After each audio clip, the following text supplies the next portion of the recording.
Vous êtes-vous déjà senti entouré de problèmes, sans savoir comment y aller?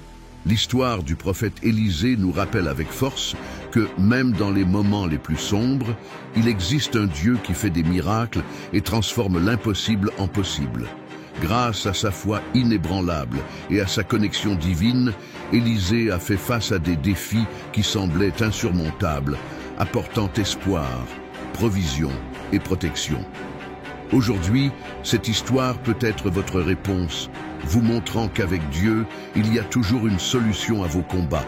Rejoignez-nous et découvrez comment cette incroyable histoire peut inspirer votre vie. Avant de commencer cette histoire qui transformera votre point de vue, je veux vous demander quelque chose d'important. Avez-vous déjà vérifié si vous êtes abonné à notre chaîne? Si ce n'est pas déjà fait, faites-le maintenant pour ne pas manquer des histoires plus puissantes comme celle-ci. Et pendant que vous regardez la vidéo, laissez-nous un commentaire avec votre avis ou ce qui vous a le plus inspiré. Nous serions ravis de le savoir. Plongeons maintenant dans cette incroyable histoire. L'appel d'Élisée. C'était une journée tranquille dans les champs d'Abel-Méhola. Élisée, un jeune homme au cœur noble et aux mains travailleuses, était occupé à labourer la terre avec 12 paires de bœufs. C'était un homme qui avait grandi dans les sillons des champs, habitué à la chaleur du soleil et au poids de la vie quotidienne. Mais ce jour-là, quelque chose d'extraordinaire était sur le point de se produire, quelque chose qui allait changer sa vie à jamais. Au loin, une silhouette imposante apparut marchant sur la route poussiéreuse. C'était Élie, le grand prophète de Dieu, un homme connu pour ses miracles et sa dévotion absolue au Seigneur. La présence d'Élie n'était pas quelque chose d'ordinaire. Tout le monde savait que là où il allait, des choses incroyables se produisaient. Élisée, absorbé par son travail, ne pouvait imaginer qu'il était la raison de cette visite divine. Sans dire beaucoup de mots, Élie s'approche d'Élisée et fait un geste chargé de signification spirituelle.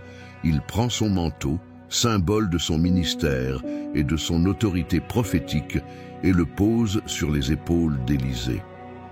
À ce moment-là, sans avoir besoin d'explication, Élisée comprit ce qui se passait. C'était un appel divin, une invitation de Dieu à tout laisser derrière lui et à devenir son serviteur. Élisée arrêta son travail et le cœur battant courut après Élie. Mais avant de le suivre complètement, il a demandé quelque chose de très humain et de significatif, dire au revoir à ses parents. Ce n'était pas un acte d'hésitation, mais de respect et d'amour pour ceux qui l'avaient élevé. « Laisse-moi embrasser mon père et ma mère et ensuite je te suivrai », dit-il sincèrement. Élie, avec la sagesse d'un homme qui a compris l'ampleur de ce moment, a répondu « Va, reviens. Que t'ai-je fait ?» C'était une façon de lui dire que la décision lui appartenait, que cet appel n'était pas une obligation, mais un choix. Élisée n'a pas mis longtemps à prendre sa décision. Il est revenu, mais il ne l'a pas fait de manière habituelle. Dans un acte profond et symbolique, il sacrifia les bœufs avec lesquels il labourait et utilisa le bois de la charrue pour faire du feu et les cuire. Il invitait sa famille, ses amis et ses voisins à un repas, un banquet qui marquait ses adieux à la vie qu'il avait connue. Cet acte n'était pas seulement le signe de son engagement total, mais aussi la déclaration qu'il n'y avait pas de retour en arrière possible. Finalement, laissant tout derrière lui, Élisée suivit Élie.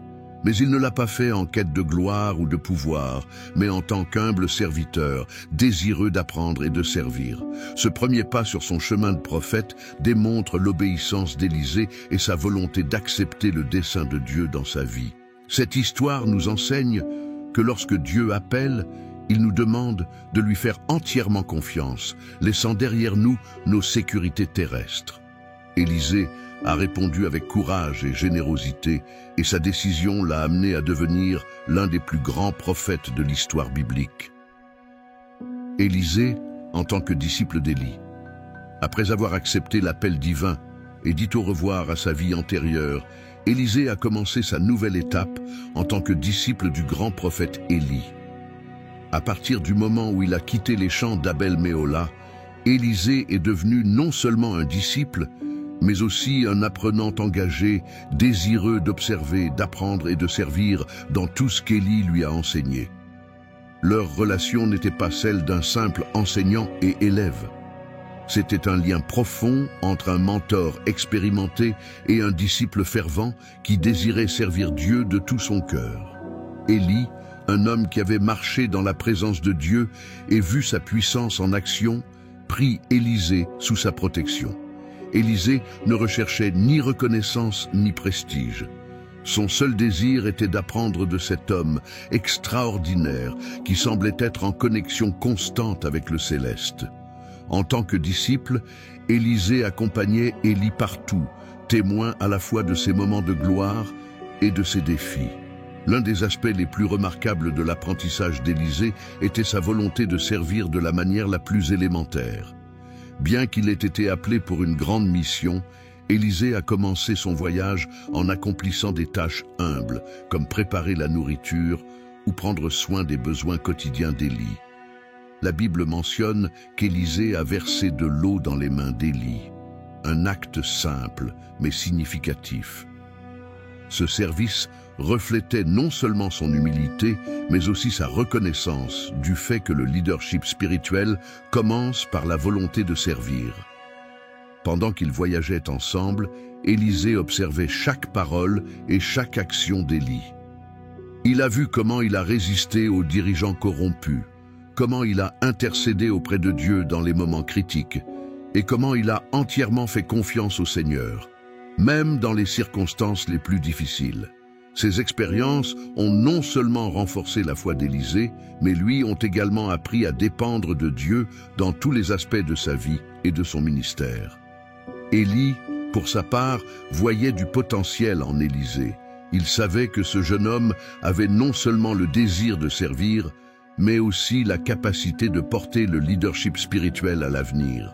Au cours de leur temps ensemble, Élie a façonné Élisée, le préparant pour le jour où il serait responsable de la poursuite de l'œuvre de Dieu en Israël. Cependant, cette période d'apprentissage n'a pas été sans défi. Élisée a dû faire face à des doutes internes et à des attentes externes. Il avait laissé derrière lui une vie confortable et prévisible pour suivre un chemin plein d'incertitudes et d'opposition. Mais sa détermination n'a jamais faibli. Chaque jour avec Élias était une opportunité de grandir, d'apprendre et de se rapprocher de Dieu. La relation entre Élie et Élisée nous enseigne une leçon précieuse sur l'importance du discipolat et de la préparation. Élisée ne s'est pas précipité pour prendre les devants. Il a compris qu'avant d'être un leader, il doit être un fidèle serviteur et apprenti. Cette fois, en tant que disciple, non seulement il renforça son caractère, mais il le dota également de la sagesse et de la puissance nécessaires au ministère qui l'attendait. À chaque étape, Élisée a démontré que la vraie grandeur ne vient pas de la recherche d'une position, mais de la volonté d'apprendre, de servir et d'attendre les plans de Dieu. Si cette histoire vous touche, arrêtez-vous un instant et soutenez-nous en laissant votre « j'aime ». C'est un moyen simple mais puissant de nous aider à toucher plus de personnes. Et n'oubliez pas de partager cette vidéo avec quelqu'un qui a aussi besoin d'entendre ce message. Ensemble, nous pouvons inspirer et transformer des vies. Continuons cette incroyable histoire.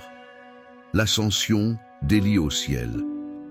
Élisée avait marché aux côtés d'Élie pendant des années, apprenant de sa sagesse, observant ses miracles et, par-dessus tout, admirant sa foi inébranlable en Dieu. Mais le jour le plus extraordinaire de leur vie était encore à venir. Un jour qui non seulement changerait le cours du ministère d'Élisée, mais qui entrerait dans l'histoire comme l'un des événements les plus étonnants de la Bible, l'ascension d'Élie au ciel.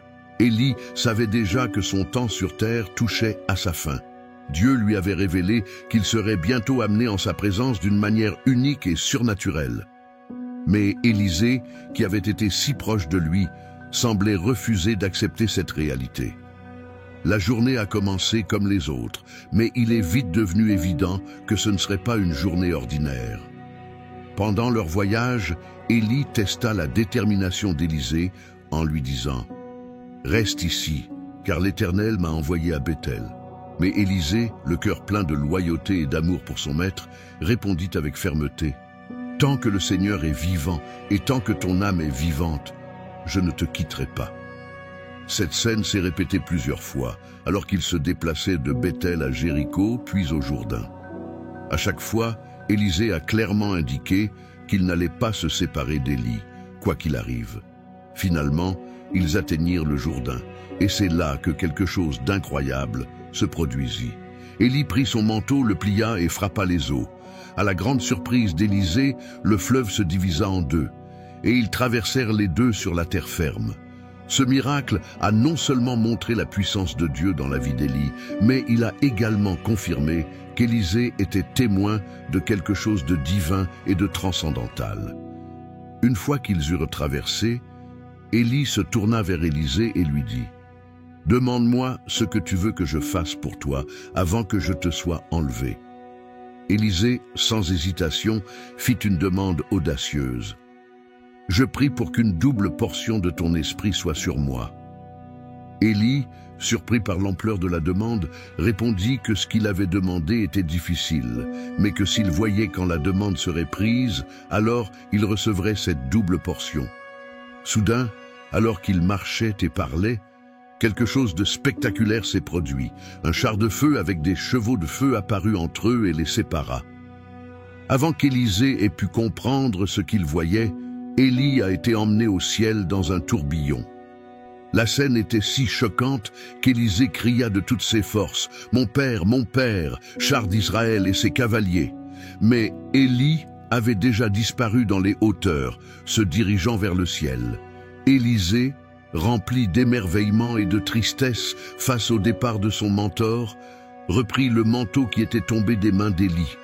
De retour au Jourdain, Élisée affronta sa première épreuve en tant que successeur du grand prophète. Il frappa les eaux avec le manteau d'Élie et s'écria « Où est l'Éternel, le Dieu d'Élie ?» Les eaux se séparèrent à nouveau et Élisée traversa, démontrant que la même puissance de Dieu qui avait agi en Élie reposait désormais sur lui. Cet événement marqua le début du puissant ministère d'Élisée, qui poursuivra l'héritage d'Élie avec de grands miracles et des actes de foi. L'ascension d'Élie n'était pas seulement un moment d'adieu, mais aussi un rappel que Dieu suscite toujours de nouveaux dirigeants pour accomplir ses desseins.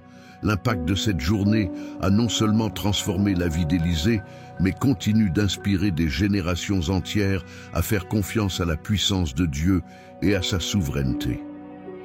La purification des eaux de Jéricho. Après l'impressionnante ascension d'Élie au ciel, Élisée retourna de l'autre côté du Jourdain, portant avec lui non seulement le manteau de son maître, mais aussi le poids de son héritage, et l'appel divin à servir de prophète d'Israël. Il ne fallut pas longtemps avant qu'Élisée soit mis à l'épreuve, confronté à une situation qui exigeait à la fois la foi et l'intervention directe de Dieu. Son premier grand défi en tant que prophète s'est produit dans la ville de Jéricho. Jéricho, une ville avec une histoire riche, était un lieu important dans la région, mais elle connaissait un sérieux problème. Même si elle était entourée de terres fertiles et semblait être un endroit idéal pour vivre, les eaux de sa source principale étaient contaminées, provoquant maladies et difficultés pour ses habitants. Les terres ne produisaient pas suffisamment de fruits et les gens souffraient du manque d'eau potable. C'était une situation désespérée qui affectait à la fois la population et la terre elle-même. Les chefs et les habitants de Jéricho, apprenant qu'Élisée était proche, vinrent lui demander de l'aide. Avec humilité et espérance, ils s'approchèrent du prophète et lui expliquèrent leur situation. « Regardez, l'endroit où est située cette ville est bon, comme mon Seigneur peut le voir, mais l'eau est mauvaise et la terre ne produit pas de fruits. » À ce moment-là, tous les regards étaient tournés vers Élisée, confiant que le Dieu qui avait travaillé à travers Élie agirait également à travers lui. Élisée, calmement et confiant dans la puissance de Dieu, donna une instruction inattendue. Il demanda qu'on lui apporte un nouveau récipient de sel. Les habitants, sans remettre en question ses propos, se sont empressés de répondre à sa demande et lui ont remis le conteneur. Élisée prit le sel et, accompagné de tout le monde, se rendit à la source qui fournissait l'eau de la ville. En arrivant sur place, Élisée versa le sel dans l'eau et proclama d'une voix ferme « Ainsi parle l'Éternel, j'ai guéri ces eaux, il n'y aura plus ni mort ni stérilité en elles. » Il n'y avait pas de long rituel ni d'action compliquée, juste un acte de foi et une déclaration de la puissance de Dieu. À cet instant, quelque chose de miraculeux s'est produit. L'eau, qui était amère et nocive, est devenue pure et saine. Les gens qui vivaient dans la détresse ont analysé l'eau et ont constaté qu'elle n'était plus contaminée. Les terres recommencèrent à porter leurs fruits et la joie remplit le cœur des habitants de Jéricho. Ce miracle a non seulement résolu un problème pratique, mais a également confirmé Élisée comme le successeur légitime d'Élie et comme un prophète rempli de la puissance de Dieu. C'était la preuve que le Seigneur était toujours présent et œuvrait parmi son peuple, lui rappelant que, même dans les situations les plus difficiles, il avait le pouvoir de transformer l'amer en doux et le stérile en fructueux. La purification des eaux de Jéricho fut le premier grand miracle d'Élisée et marqua le début de son ministère. Cette histoire nous enseigne que Dieu peut utiliser même les éléments les plus simples, comme un peu de sel, pour accomplir des œuvres extraordinaires. Cela nous montre également que lorsque nous faisons confiance au Seigneur et obéissons à sa parole, il est capable de guérir nos vies et de nous bénir d'une manière au-delà de ce que nous pouvons imaginer. Les ours qui protègent le prophète. Après la purification des eaux de Jéricho, le ministère d'Élisée a continué à croître, gagnant la reconnaissance en tant que prophète envoyé par Dieu. Mais le prochain événement de sa vie démontrerait que ceux qui méprisent les serviteurs de Dieu ne restent pas sans réponse divine. Cette histoire souligne non seulement la puissance de Dieu, mais aussi le sérieux qu'il y a à respecter ses messagers. Élisée, au cours de son voyage ministériel, se dirigeait de Jéricho à Béthel, une ville qui, à cette époque, était tombée dans une profonde idolâtrie. Béthel était un lieu où le respect pour les choses de Dieu était faible et où les valeurs spirituelles avaient été remplacées par la moquerie et le mépris. En chemin, un incident s'est produit qui allait révéler à la fois la justice divine et l'autorité que Dieu avait donnée à Élisée. Alors qu'Élisée marchait sur la route de Béthel, un groupe de jeunes hommes sortit de la ville et commença à se moquer de lui avec mépris. Ils criaient avec mépris « Approche, chauve, monte, chauve !» Ces paroles n'étaient pas de simples insultes. Ils constituaient un défi ouvert au prophète et en fin de compte à Dieu lui-même. En disant « monte », il se moquait de l'événement récent de l'ascension d'Élie au ciel, laissant entendre sarcastiquement qu'Élisée devrait essayer de faire de même. Et en le traitant de chauve, ils ont cherché à ridiculiser son apparence, ce qui, dans cette culture, pourrait être interprété comme un grave manque de respect. Élisée, qui jusqu'alors avait fait preuve de patience et d'humilité, ne laissa pas passer cet acte de moquerie. Il ne s'agissait pas d'une réaction personnelle de colère, mais d'une réponse à un manque de respect pour Dieu et son autorité. Se tournant vers les jeunes gens, il les regarda fixement et, au nom du Seigneur, prononça une malédiction. Cet acte n'était ni impulsif, ni vindicatif. C'était une déclaration selon laquelle Dieu ne serait pas ridiculisé. Ce qui s'est passé ensuite a été choquant et a laissé une leçon indélébile à tous ceux qui ont été témoins de l'événement. Soudain, 2 ours sortent de la forêt voisine et attaquent le groupe de jeunes hommes, blessant 42 d'entre eux. Cet événement était une démonstration de la puissance de Dieu et de la gravité de la moquerie de ses envoyés. Il ne s'agissait pas simplement d'insulter Élisée, mais de dénigrer l'autorité de Dieu qu'il représentait. Cet incident est venu rappeler à tous ceux qui l'ont entendu. Dieu défend ses serviteurs et ne prend pas à la légère les actes de mépris envers son autorité. Même si la punition peut paraître sévère, elle souligne l'importance de respecter les choses sacrées et d'agir avec révérence envers ceux qui ont été appelés à transmettre son message. Pour Élisée, cet événement a marqué une nouvelle affirmation de son rôle de prophète, et pour d'autres, c'était un avertissement clair que Dieu est présent voit toutes choses et protège ceux qui le servent. L'histoire des ours nous met au défi de réfléchir sur notre attitude envers le sacré et de nous rappeler que nos paroles et nos actions ont du poids devant Dieu. La victoire sur les Moabites. Élisée, désormais reconnu comme prophète de Dieu en Israël, a continué à guider le peuple en temps de crise. L'une des plus grandes épreuves de son ministère s'est produite lorsqu'Israël a été confronté à une menace sérieuse. Les Moabites, un peuple voisin, s'étaient rebellés contre Israël après la mort du roi Achab, refusant de payer le tribut coutumier. Cette rébellion a conduit à une guerre qui allait mettre à l'épreuve non seulement la stratégie militaire d'Israël, mais aussi sa dépendance à l'égard de Dieu. Le roi Joram d'Israël, préoccupé par la menace des Moabites, décida de former une alliance militaire avec le roi Josaphat de Juda et le roi d'Édom. Ensemble, ils prévoyaient d'attaquer Moab et d'en reprendre le contrôle. Toutefois, cette alliance n'a pas démarré de la meilleure des manières. Le chemin qu'ils ont choisi pour la bataille les a conduits à travers le désert, et après 7 jours de marche, l'armée a été prise dans une crise. Il n'y avait pas d'eau pour les soldats, ni pour les animaux qu'ils transportaient avec eux.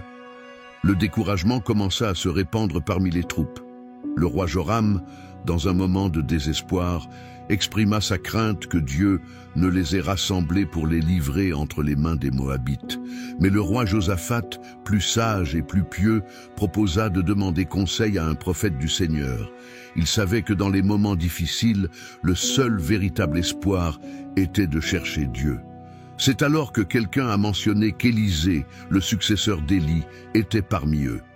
Immédiatement, les rois partirent à la recherche du prophète. Élisée, en voyant Joram, ne cacha pas son dédain pour le roi d'Israël en raison de son manque de fidélité à Dieu, mais par respect pour Josaphat, il accepta de consulter le Seigneur. Élisée a demandé qu'on lui amène un musicien pour jouer, car il savait que la musique aidait à calmer l'esprit et à se concentrer sur la présence de Dieu. Pendant que le musicien jouait, la main du Seigneur se posa sur Élisée et le prophète reçut une parole qui semblait complètement contraire à la logique humaine. Élisée dit « Ainsi parle l'Éternel, faites beaucoup de fossés dans cette vallée, car ainsi parle l'Éternel.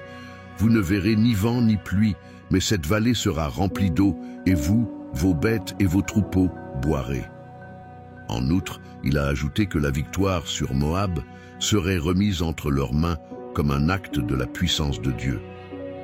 Bien que les paroles d'Élisée semblaient improbables, les soldats obéirent et creusèrent des tranchées dans la vallée sèche. Durant la nuit, sans une seule goutte de pluie, l'eau est arrivée miraculeusement, remplissant les fossés et fournissant suffisamment d'eau pour tout le monde. À l'aube, les Moabites, voyant de loin les fossés pleins d'eau, pensèrent que c'était du sang. Ils croyaient à tort que les rois alliés s'étaient battus et que les armées avaient été détruites. Convaincus que la victoire était facile, les Moabites descendirent au camp avec confiance pour y trouver des troupes israélites prêtes au combat. Israël, Juda et Édom vainquirent les Moabites, détruisant leurs villes et obtenant la victoire, comme l'Éternel l'avait promis. Cet événement a non seulement démontré la souveraineté de Dieu, mais aussi l'importance d'obéir, même lorsque ses instructions semblent dénuées de sens. La victoire sur les Moabites a rappelé à Israël que son succès ne dépendait pas de sa force militaire, mais de sa foi et de sa confiance en Dieu qui pourvoit toujours, même dans les moments les plus difficiles. Est-ce que tu aimes cette histoire? Alors n'oubliez pas de laisser votre « j'aime ». Cela nous aide à continuer à créer du contenu qui touche les cœurs. Et si vous connaissez quelqu'un qui a besoin d'entendre ce message, partagez cette vidéo. Ensemble, nous pouvons apporter de l'espoir à davantage de personnes. Continuons. Le miracle de l'huile de veuve.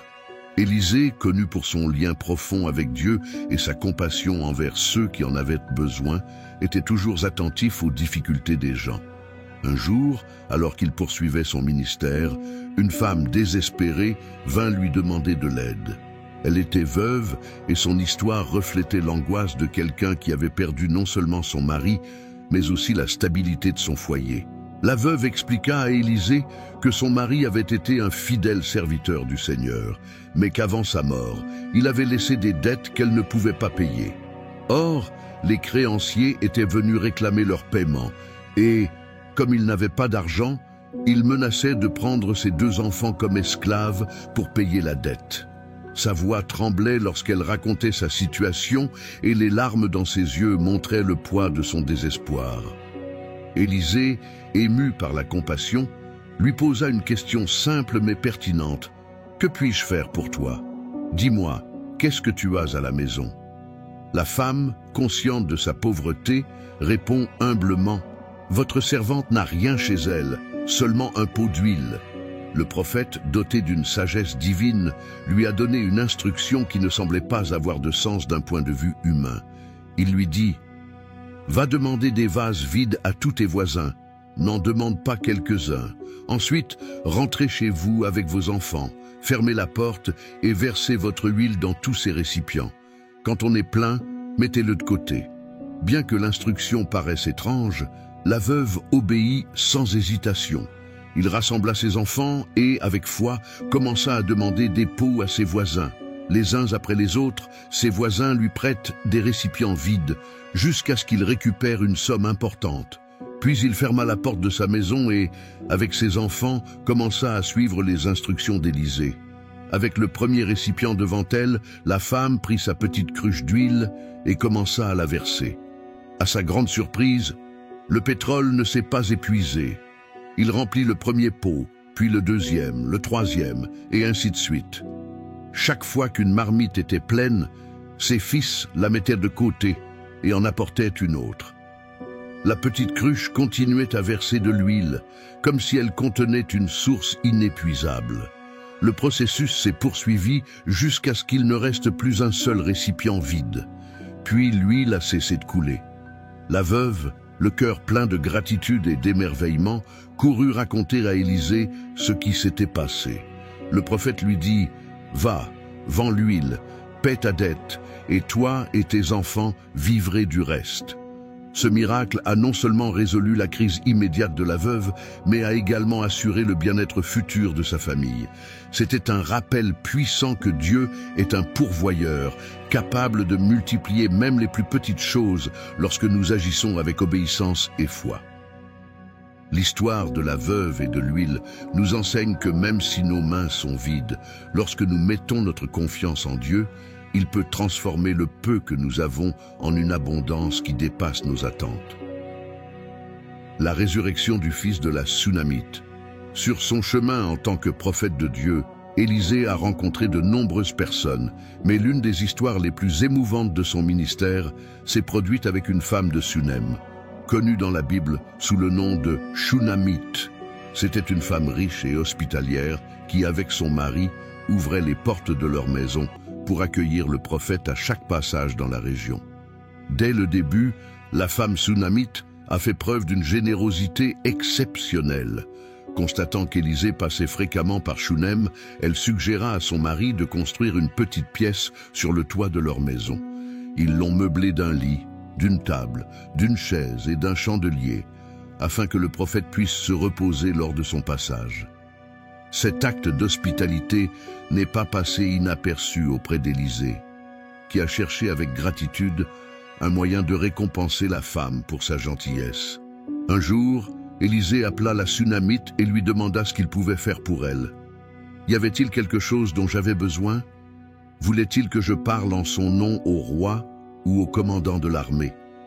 Mais la femme, humble et contente de sa vie, a répondu « Je vis parmi mon peuple », indiquant qu'elle n'avait besoin de rien de spécial. Cependant, Géhazi, le serviteur d'Élisée, lui fit remarquer que la femme n'avait pas d'enfant et que son mari était déjà vieux.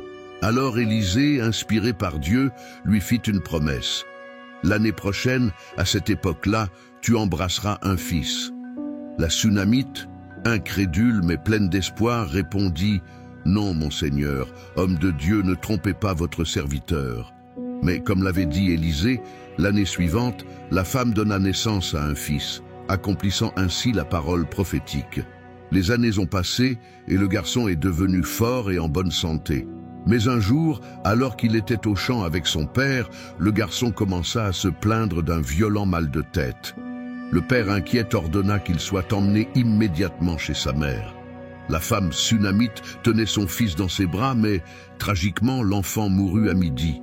Son monde s'est effondré à cet instant, mais sa foi n'a pas ébranlé. Avec un calme surprenant, la femme sunamite emmena son fils dans la chambre où Élisée logeait habituellement.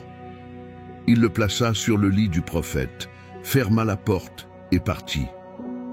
Sans dire à personne ce qui s'était passé, il partit rapidement à la recherche d'Élisée. Sa détermination était claire. Il n'accepterait pas la mort de son fils, sans demander au préalable l'aide de l'homme de Dieu. Quand Élisée la vit venir de loin, il envoya son serviteur Géasi lui demander si elle allait bien. La femme sunamite, sans s'arrêter, dit seulement « Tout va bien », mais elle continua son chemin jusqu'à ce qu'elle atteigne le prophète. Une fois devant Élisée, elle tomba à ses pieds et lui exprima sa douleur, lui rappelant qu'elle n'avait pas demandé d'enfant et qu'il ne pouvait pas laisser le drame se terminer ainsi. Élisée, ému par la foi et la douleur de la femme, a immédiatement agi. Il envoya Géasi avec son bâton pour le placer sur le visage de l'enfant, mais la mère refusa de quitter Élisée. « Tant que le Seigneur est vivant et que ton âme vit, je ne te quitterai pas, » lui dit-il fermement. Élisée, voyant sa détermination, décida de l'accompagner. En arrivant à la maison, Élisée monta dans la chambre où se trouvait l'enfant. Il ferma la porte et commença à prier Dieu avec ferveur. Puis, dans un acte plein de foi, il se pencha sur le corps de l'enfant, se plaçant les yeux dans les yeux, bouche à bouche et main dans les mains. Le corps du garçon a commencé à se réchauffer, mais ce n'est que lorsqu'Élisée a répété l'action et a prié à nouveau que le garçon a éternué 7 fois et a ouvert les yeux. Élisée appela la mère et lui dit « Prends ton fils ». La femme sunamite, remplie de gratitude et d'émotion, tomba aux pieds d'Élisée en signe de gratitude avant de prendre dans ses bras son fils vivant. Ce miracle a non seulement ramené le garçon à la vie, mais a également renforcé la foi de tous ceux qui l'ont entendu, montrant que rien n'est impossible à Dieu. La résurrection du fils de la Sunamite est un puissant témoignage de foi, d'hospitalité et de la capacité de Dieu à apporter la vie même au milieu de la mort. Cela nous rappelle que lorsque nous mettons notre confiance dans le Seigneur, il peut accomplir des miracles qui défient toute logique humaine. Le poison dans le pot. Le ministère d'Élisée a été rempli de moments extraordinaires qui ont reflété la puissance de Dieu au milieu des situations les plus quotidiennes. L'un de ces moments s'est produit alors qu'Élisée était avec un groupe de prophètes en formation, connu sous le nom de Fils des prophètes. Ces hommes se sont rassemblés pour apprendre et grandir sous la direction du prophète, et ce jour-là, ce qui a commencé comme un simple repas est devenu une leçon inoubliable de provision et de protection divine. C'était un jour de famine dans le pays, une période difficile où la nourriture était rare.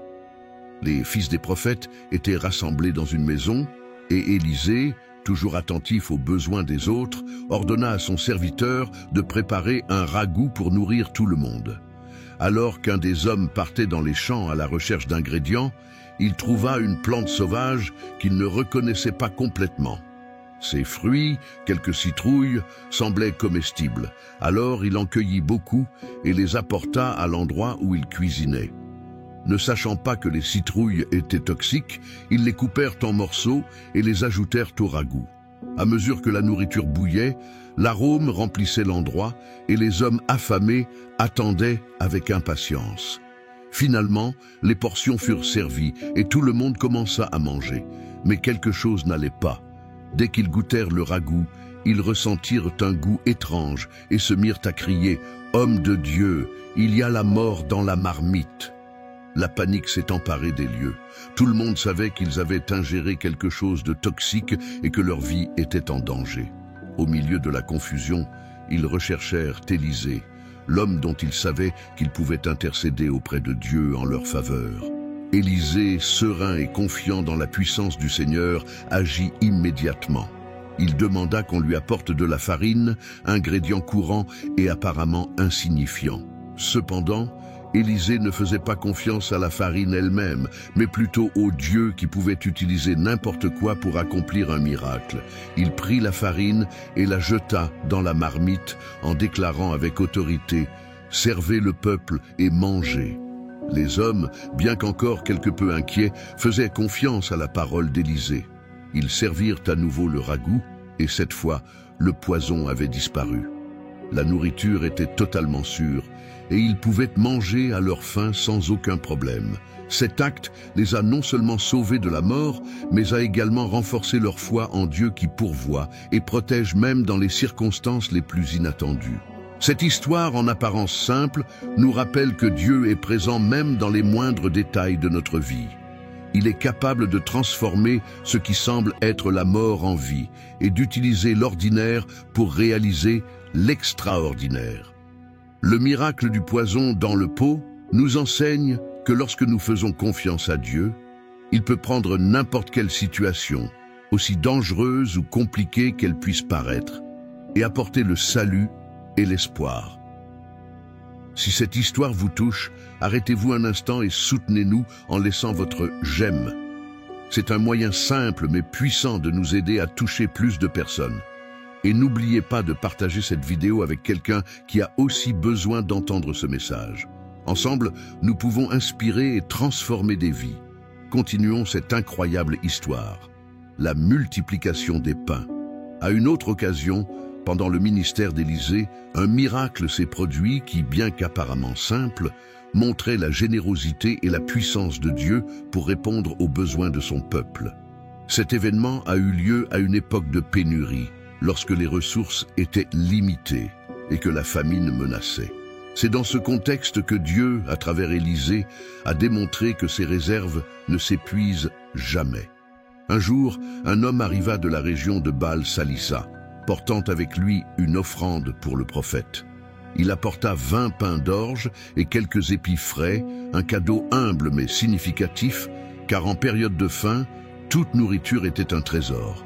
Cet homme avait sûrement entendu parler d'Élisée et voulait contribuer à son ministère, confiant que Dieu multiplierait ce qu'il pouvait offrir.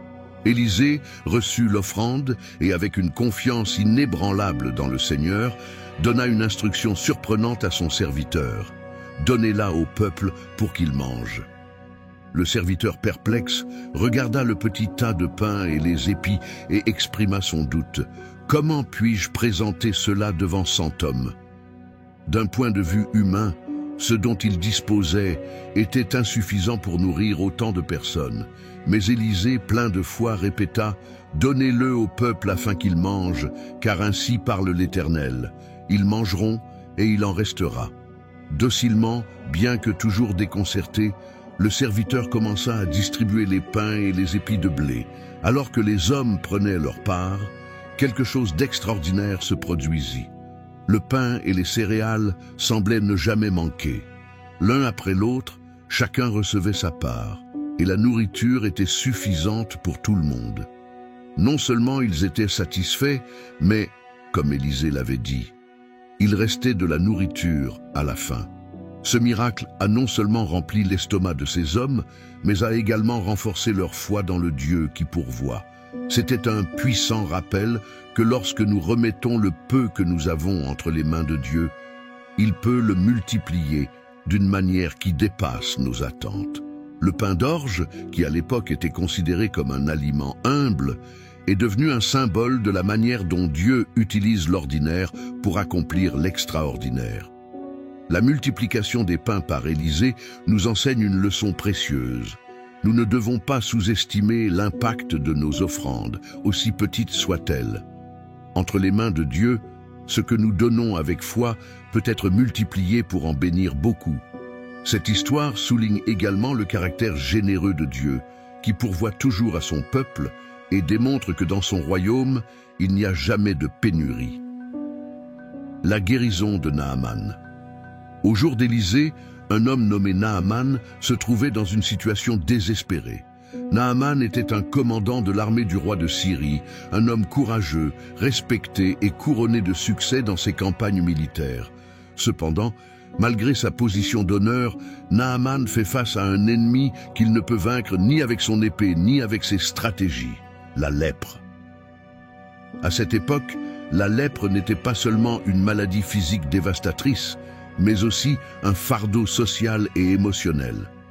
C'était une condition qui marginalisait les gens, les faisant vivre dans la peur constante d'être rejetés. Naaman, bien que puissant, portait les marques de cette maladie sur sa peau et cherchait désespérément un remède. Un jour, alors que Naaman cherchait des réponses, un jeune serviteur israélite qui travaillait dans sa maison lui donna un espoir inattendu.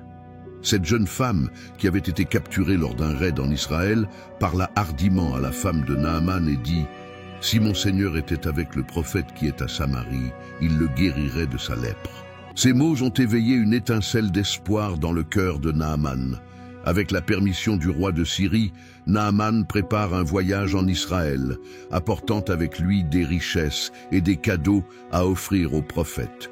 Cela vint d'abord au roi d'Israël, mais lui, déconcerté et craintif, se demanda comment il pourrait guérir quelqu'un d'une maladie aussi terrible.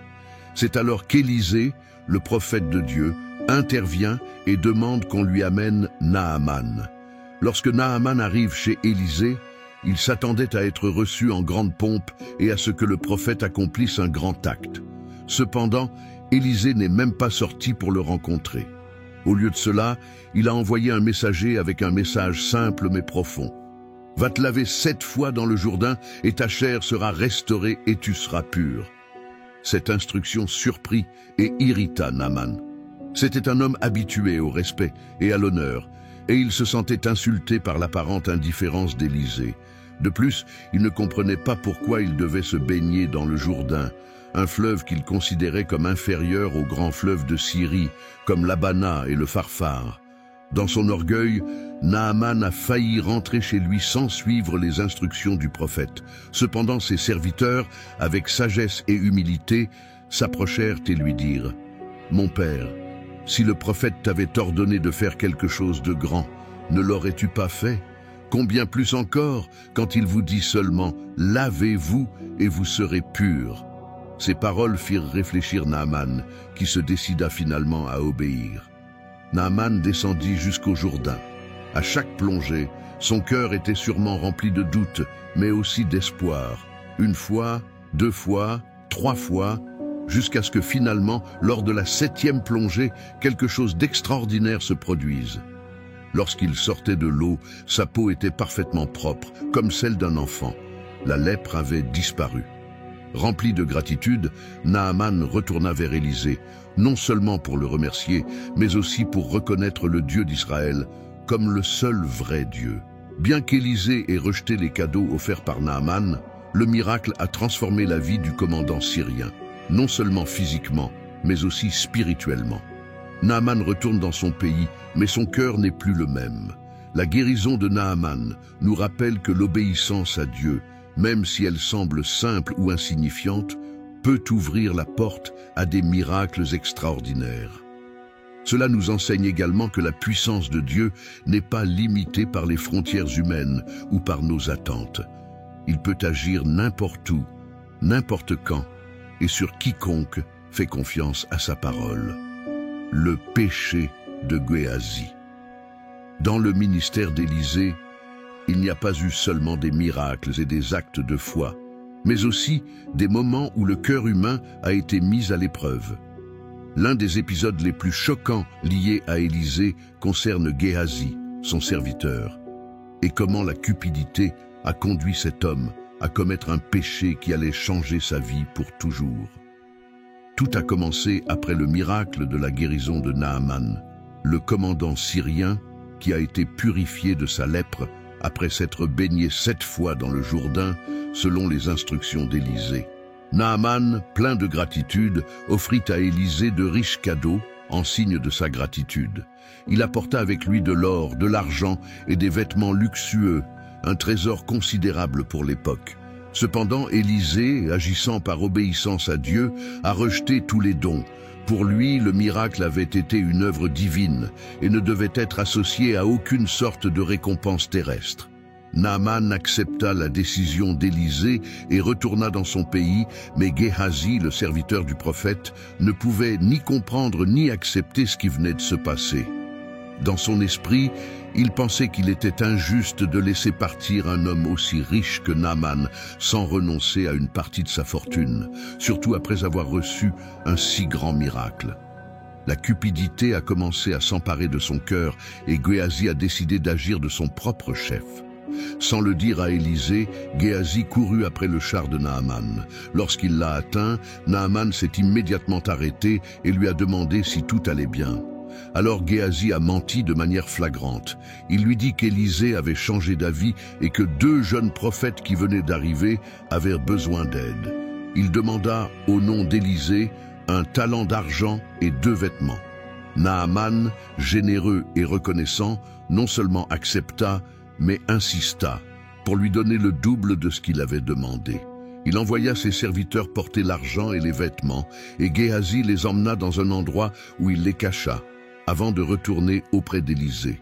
Lorsque Géhazi revint, il pensait probablement que son mensonge était passé inaperçu, mais Élisée, guidé par l'Esprit de Dieu, savait ce qui s'était passé. Il lui posa une question directe. « D'où viens-tu, Géhazi » Géhazi a tenté de nier son acte, en répondant « Votre serviteur n'est allé nulle part ». Mais Élisée, avec la sagesse et l'autorité d'un prophète, lui révéla qu'il l'avait vu en esprit lorsqu'il courait après Naaman et recevait les cadeaux. Élisée lui dit fermement « Est-ce le moment de prendre de l'argent, des vêtements, des oliviers, des vignes, des moutons, des bœufs, des serviteurs et des servantes ?» Et puis, il prononça le jugement de Dieu. La lèpre de Naaman tomberait pour toujours sur Géhazi et sur ses descendants. Au même moment, Géhazi quitta la présence d'Élisée, couvert de lèpre, blanche comme neige. Cet épisode montre non seulement les conséquences du péché, mais aussi le sérieux avec lequel Dieu traite l'avidité, le mensonge et l'abus de son nom. Géhazi, qui avait eu le privilège d'être proche d'un grand prophète et de voir la puissance de Dieu en action, s'est laissé égarer par le désir des richesses terrestres. L'histoire de Géhazi nous met en garde contre les dangers de l'avidité et de la désobéissance, nous rappelant que l'appel de Dieu requiert un cœur honnête et humble. Cela nous enseigne également que, bien que Dieu soit miséricordieux, il ne laisse pas le péché passer sans conséquence. Cette leçon reste un rappel éternel que servir Dieu doit toujours être un acte de dévouement sincère, sans recherche de récompense matérielle ou personnelle. Est-ce que tu aimes cette histoire? Alors n'oubliez pas de laisser votre j'aime. Cela nous aide à continuer à créer du contenu qui touche les cœurs. Et si vous connaissez quelqu'un qui a besoin d'entendre ce message, partagez cette vidéo. Ensemble, nous pouvons apporter de l'espoir à davantage de personnes. Continuons. La hache flottante. Parmi les nombreuses histoires fascinantes du ministère d'Élisée, l'une des plus uniques et pleines de symbolisme est l'histoire de la hache flottante. Cet événement montre non seulement la puissance de Dieu au quotidien, mais aussi comment il prend soin des besoins les plus simples et les plus spécifiques de ceux qui lui font confiance. À cette époque, les fils des prophètes, un groupe de jeunes hommes qui étudiaient et suivaient Élisée, étaient de plus en plus nombreux. L'école où ils vivaient et étudiaient était devenue trop petite pour eux. Un jour, ils ont approché Élisée avec une proposition, construire une place plus grande au bord du Jourdain. Élisée, toujours disposé à soutenir ses disciples, leur a donné sa bénédiction pour mener à bien le projet. Non seulement il approuvait l'idée, mais il acceptait également de les accompagner dans cette tâche. L'enthousiasme des jeunes était évident lorsqu'ils ont commencé à abattre des arbres près de la rivière pour obtenir du bois. Tout le monde a travaillé avec énergie, sachant qu'ils construisaient quelque chose qui bénéficierait à l'ensemble de la communauté. Cependant, au milieu de leurs efforts, un problème inattendu est survenu. L'un des jeunes hommes, alors qu'il abattait un arbre, vit la tête de sa hache se détacher du manche et tomber dans le Jourdain. Le jeune homme, désespéré, s'écria « Oh, mon Seigneur, il a été emprunté !» Ces paroles reflétaient l'angoisse non seulement d'avoir perdu un outil essentiel pour son travail, mais aussi parce que la hache n'était pas la sienne et qu'il n'avait probablement pas les moyens de la remplacer. À cette époque, le fer était cher et précieux, et perdre une hache empruntée était une grande inquiétude. Élisée, en entendant le cri du jeune homme, ne l'a pas ignoré ni minimisé son problème. Au lieu de cela, il a demandé calmement: « Où est-il tombé ?» Le jeune homme montra l'endroit exact de la rivière où la hache avait disparu sous l'eau. Élisée, confiant dans la puissance de Dieu, prit un morceau de bois et le jeta à l'eau à l'endroit désigné. Ce qui se produisit ensuite fut un miracle inattendu. Le fer, qui par nature devait rester au fond de la rivière, commença à flotter vers la surface. « Ramassez-la » dit Élisée, permettant au jeune homme de récupérer la hache de ses propres mains. Cet acte simple mais extraordinaire a non seulement résolu le problème immédiat du jeune homme, mais a également réaffirmé la foi de toutes les personnes présentes dans le soin de Dieu pour chaque détail de leur vie. L'histoire de la hache flottante est un puissant rappel qu'aucun problème n'est trop petit pour Dieu. Même si nos préoccupations peuvent parfois sembler insignifiantes comparées aux grands problèmes du monde, cette histoire nous montre que Dieu se soucie de tout ce qui affecte ses enfants. Il est prêt à intervenir même dans les difficultés les plus quotidiennes, montrant que sa puissance et son amour sont toujours disponibles. Le miracle de la hache souligne également l'importance de la foi et de l'obéissance. Élisée n'a pas hésité à agir et à faire confiance à Dieu pour agir dans cette situation. De même, le jeune homme a eu la foi de lui indiquer l'endroit exact et d'attendre un miracle. Cette histoire, pleine de simplicité et de profondeur, nous encourage à présenter nos besoins, petits ou grands, devant Dieu, confiant qu'il a le pouvoir et le désir de nous aider dans toutes les situations de la vie.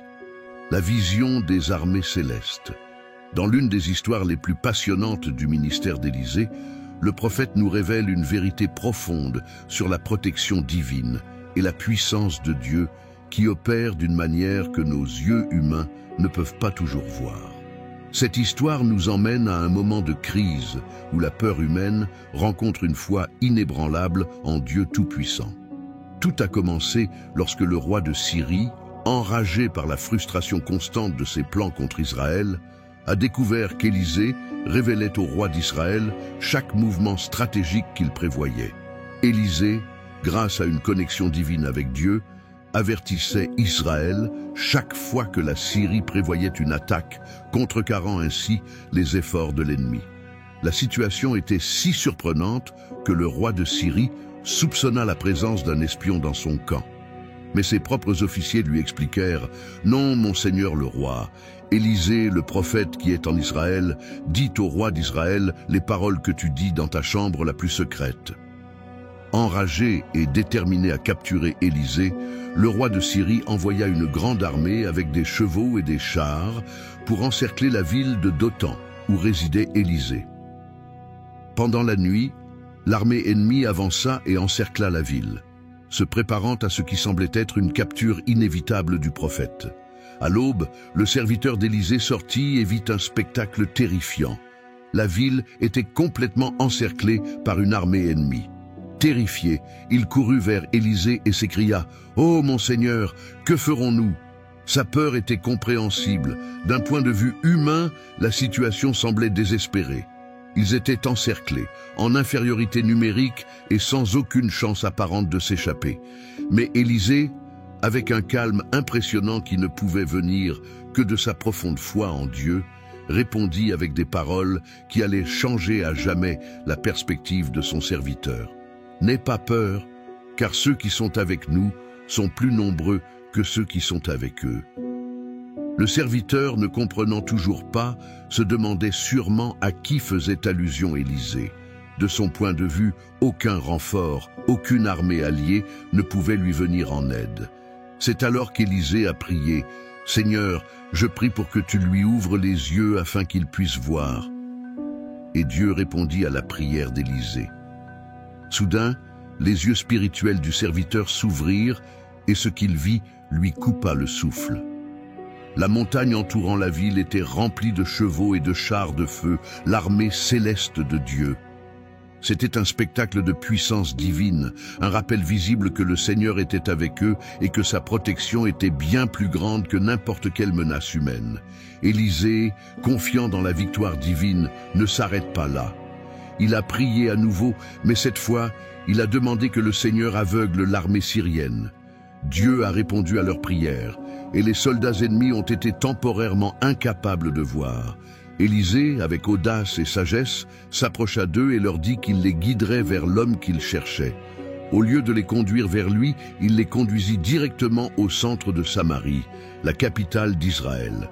Une fois sur place, Élisée a prié pour que le Seigneur leur rende la vue. En ouvrant les yeux, les soldats syriens se sont retrouvés encerclés par l'armée israélite. Ce qui avait commencé comme une tentative de capture s'est terminé avec l'ennemi complètement à la merci du peuple de Dieu. Le roi d'Israël, voyant les soldats ennemis sans défense, demanda à Élisée s'il devait les tuer. Mais Élisée, démontrant la miséricorde de Dieu, a dit non. Au lieu de les tuer, il ordonna qu'un grand banquet leur soit préparé puis renvoyé dans leur pays. Cet acte de grâce a non seulement résolu le conflit immédiat, mais a également conduit à une trêve temporaire entre Israël et la Syrie. Cette histoire nous enseigne que Dieu est toujours plus grand que n'importe quel ennemi ou circonstance auquel nous sommes confrontés. Même si nous ne voyons pas toujours sa main à l'œuvre, il est avec nous, nous protégeant et menant nos batailles. Cela nous rappelle également que le pouvoir de la prière peut ouvrir nos yeux spirituels pour voir la réalité de sa présence, nous remplissant de confiance et de foi dans les moments les plus sombres. La mort est l'héritage d'Élisée. Élisée, le prophète qui a vécu une vie marquée par la puissance de Dieu, a atteint la fin de ses jours en laissant un profond impact sur l'histoire d'Israël et sur la foi de son peuple. Sa vie a été un témoignage continu que Dieu est présent non seulement dans les moments extraordinaires, mais aussi dans les besoins quotidiens, et qu'il peut utiliser ceux qui ont pleinement confiance en sa puissance. Les dernières années d'Élisée furent marquées par la maladie, une condition qui l'affaiblissait progressivement. Bien qu'il ait vu et accompli des miracles extraordinaires, il a également fait l'expérience de la fragilité humaine. Même dans sa faiblesse physique, Élisée restait un canal de puissance divine et son influence ne diminuait pas. À mesure que sa santé se détériorait, il devenait évident que son héritage ne prendrait pas fin avec sa mort.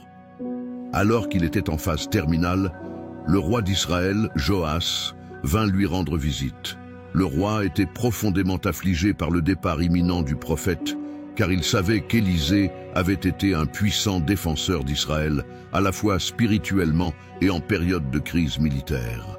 Dans son désespoir, Joas cria et s'exclama « Mon père, char d'Israël et ses cavaliers !»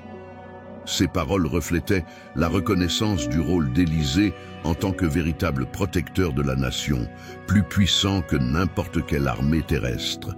Malgré son état, Élisée, toujours plein de direction divine, offrit au roi un dernier enseignement chargé de sens prophétique.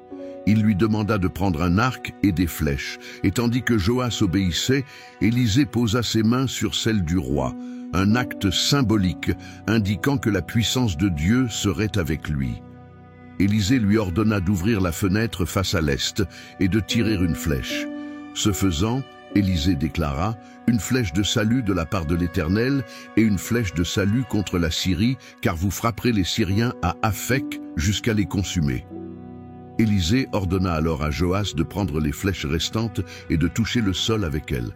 Joas a touché le sol 3 fois, puis s'est arrêté.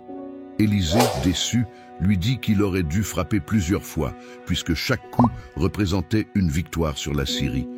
En s'arrêtant après seulement 3 coups, le roi limitait l'étendue de sa victoire future, une puissante leçon sur l'importance de la persévérance et de l'obéissance totale aux instructions de Dieu. Peu de temps après, Élisée mourut et fut enterré. Cependant, même dans la mort, la puissance de Dieu était toujours présente en lui d'une manière étonnante. Des années plus tard, un groupe d'hommes enterrait un mort lorsqu'ils furent surpris par une bande de pillards moabites. Dans leur hâte, Ils jetèrent le corps du défunt dans le tombeau d'Élisée. En touchant les os du prophète, le mort reprit vie et se releva, un miracle qui laissa tout le monde stupéfait. Ce dernier événement a non seulement confirmé que la puissance de Dieu reposait sur Élisée tout au long de sa vie, mais il a également laissé un message éternel.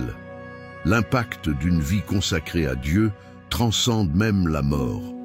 Élisée, qui avait été un instrument de miracle dans sa vie, a continué à démontrer la souveraineté et la puissance de Dieu après son départ.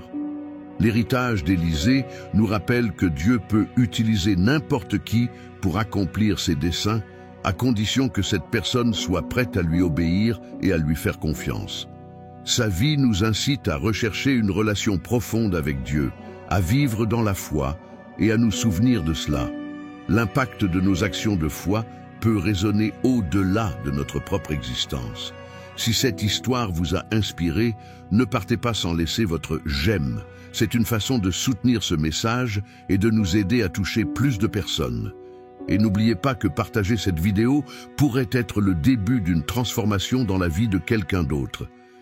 Merci de faire partie de cette communauté et à bientôt dans la prochaine story.